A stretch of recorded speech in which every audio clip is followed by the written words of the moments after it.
Hi everyone, welcome to my video.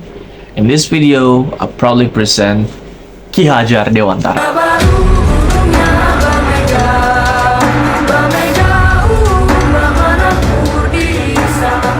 So, who is Ki Hajar Dewantara?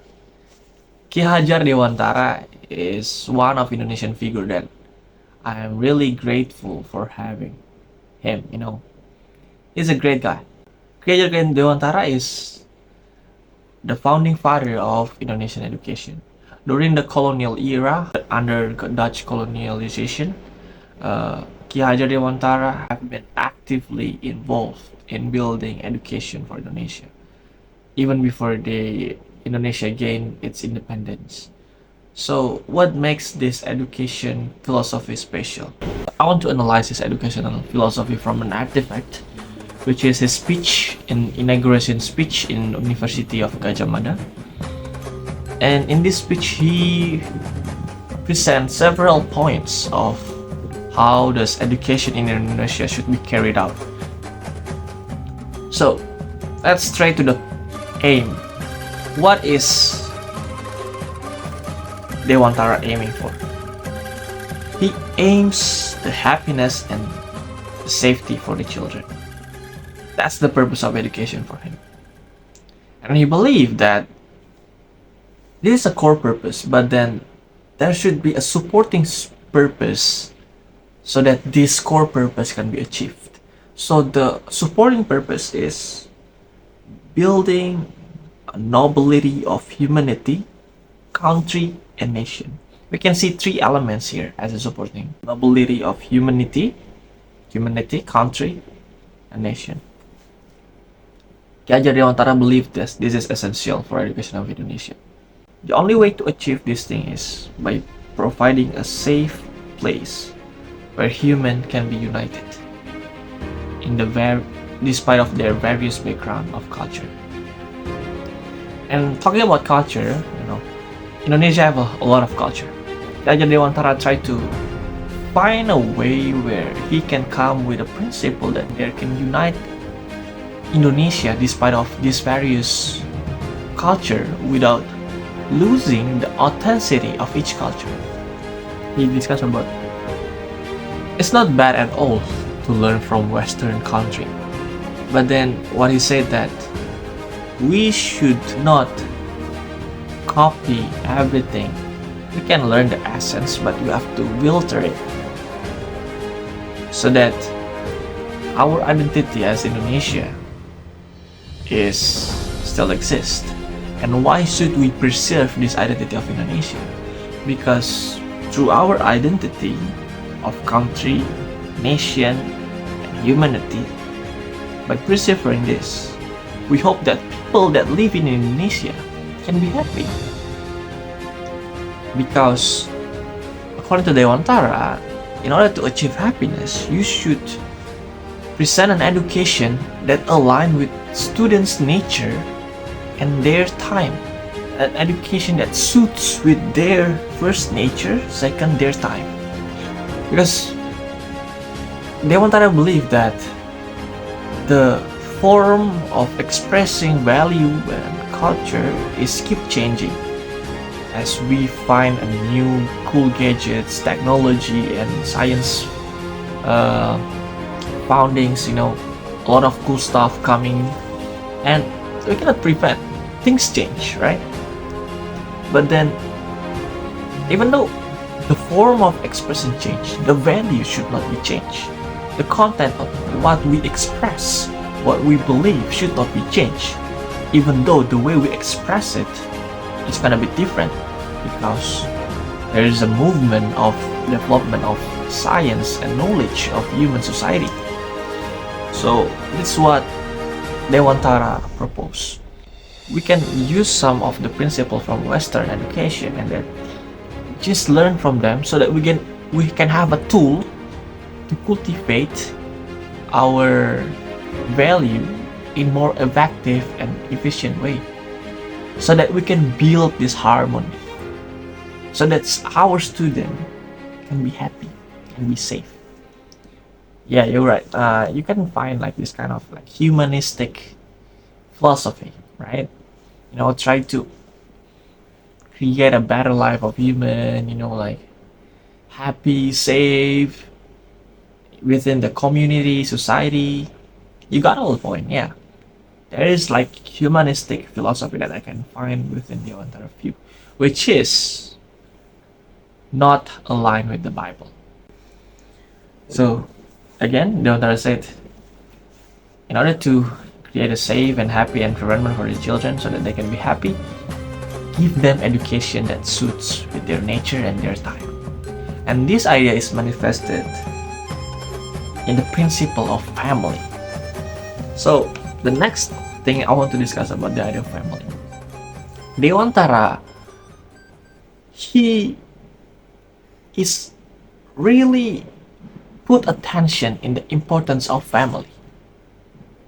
So he believed that in family you can find a fundamental elements that bring goodness for our society. In family you can find love. You can find those family members that would sacrifice their life for you. You can find value, teaching, and then caring. A lot of these fundamental elements of social conscience that's important for our society. And he believed that education should start from family. Family is he said, is a noble center of education, meaning it's a building block, it's DNA of education. If you lose a good family, good education cannot be strived. So he believed that the government should care about this. Government should find a way to cultivate the goodness in every family, so that by having a good family, student comes from a good family, all of them, it is possible for us to achieve good education. The application that he have done in Indonesia in applying the idea of family is boarding school. I believe boarding school is the best way in applying this principle of family, because when you live in boarding school, you live with your teacher, because the context of Indonesian boarding school is pesantren. Pesantren is Islamic boarding school where students should live in a place that same with their teacher. So they eat, they spend time together every day, not only in the classroom but outside of the classroom. So it's not about knowledge, it's about way of life. And then it's aligned with Walter Stoff way of life, right? Education is teaching you how to be exist in this world. How do you live your life, right? And then distortion comes in. Some theory comes, oh yeah, in order to live your life you should do this and this and this and this. But still the idea is, how do you live your life? And I mean, Dewantara already kind of bit grasped this idea about the importance of not only living in classroom where knowledge is theoretically explained, but it's going to be better if teacher help them to carry it out in their daily life. And the best way is to do it is by living together with your students in the term of boarding school, when you have like things outside of the school that exercise this value of how to be in this world. So let's evaluate from the biblical perspective. What makes this good and bad at the same time? So the truth. I love the truth where you realize that the true task of education cannot be separated from family. Because in Walter Stoff, he present the idea that this is a responsibility that God gave to parents to educate their children, to guide their steps, to teach them the path of wisdom. That's what the book of Proverbs says, right? We should listen to our mom and dad, our father and mother, to learn wisdom from them, to learn how to live our life. That's education. And Walter Stuff explained about this. It's important. You cannot just be ignorant with your children. You still have that part of responsibility. You take the biggest portion of educating your child. Education doesn't start from the school, it starts from the family. And that's aligned with the biblical truth, right? But the problem here is the aim. The aim is still humanistic, which look kind of bit vain, because at the end you will never find a way by yourself, to fix our society by having a happy human. Like, the aim is, it's not satisfying for me, because the happiness of children, yeah, it's important to have a happiness of children, but then knowing what makes them happy, that's impossible if we don't know their true identity. And here's the problem, right?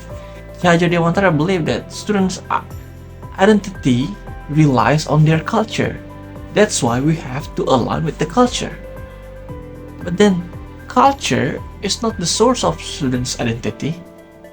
Culture is the product of people's identity. And they come with music, and then there's a lot of communication, architecture, philosophy, way of life, tradition. That's the product of human identity. But who they are, and then they express it in several forms. This is the distortion that Dewantara have. Yes, we should build education according to student identity. But student identity doesn't come from their culture. Student identity comes from their nature, which is he also proposed, but he kind of bit got it wrong. Student identity comes from who they are. They are image of God that is distorted and need for salvation. They need to be reconciled. They are sinful, they are self-centered, even though they have the good potential, yes. Even though they have to be happy, yes. But you have to understand that human is self-centered. The way I want to be happy might be disadvantage other people right to be happy. I can be happy by having a lot of money and doing corruption, while other people cannot be happy because of me. So which happiness should we pick side? Which means should we pick side? Because the state of happiness is really abstract. The author doesn't explain what makes children happy. They just say children must be happy if they live their cultural identity because that's the way they are, right? So this is the distortion about students' identity. Because it's just like he almost there, but yeah. Ki Hajar Dewantara is really interesting. This idea of education is this current Minister of Education tried to revive this idea of building education that focus on students' happiness and safety, which is we have like current new curriculum named Merdeka Belajar, and Merdeka Belajar have been implemented for years now, and it's way better because they have like a better approach instead of direct teaching, behaviorism and just follow me, social cognitive, just follow me and what I'm saying, like this kind of education. Now it's more like providing a chance for students to build this critical thinking while having a good identity of Pancasila. But my question is, if everyone live out Pancasila, is there any possibility for students to be happy? Is it the absolute way to live in diversity? Is it the absolute way to solve this multicultural problem? That's it for me. God bless you.